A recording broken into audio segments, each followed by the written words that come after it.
তাহলে কি বিদেশি ঋণ বাংলাদেশের জন্য বন্ধ হয়ে যাচ্ছে? কোন দিকে মোড় নিচ্ছে বাংলাদেশের অর্থনীতি? বাংলাদেশের অর্থনীতির রেটিং কমিয়েছে S&P। এবার তাহলে ধাক্কাটা কোথায় পড়ছে?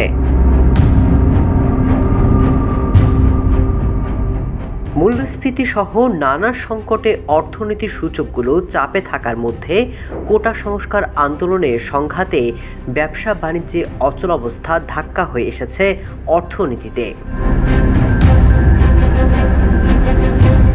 এরই মধ্যে বিদেশি মুদ্রার রিজার্ভ ধারাবাহিকভাবে কমেছে।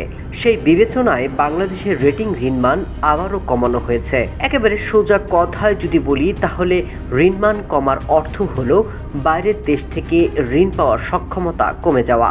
বিদেশি ঋণদাতা কোম্পানিগুলো অর্থনীতির অস্থিতিশীলতার পরিবেশের কারণে ঋণ দিতে দ্বিধায় থাকবে।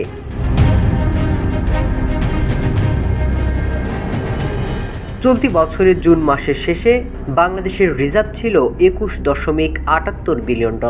এই পরিমাণ অর্থ 3 মাসের আমদানি ব্যয় মেটানো যেতে পারে। কিন্তু চলতি বছরের জুলাই মাসে কোটা সংস্কার আন্দোলনের জেরে সৃষ্ট সহিংসতার হ্রাস টানতে সরকার যে কারফিউ জারি করে ইন্টারনেট বন্ধ রেখেছিল, তার প্রভাব একেবারেই পরিষ্কার।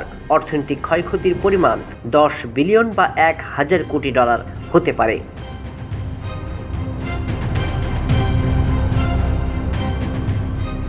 এর ভিতর বাংলাদেশের উপর যদি আন্তর্জাতিক চাপ সৃষ্টি হয়, সেই সাথে বিনিয়োগকারীরা যদি মুখ ফিরিয়ে নেন, তাহলে মরার উপর খাড়ার ঘা।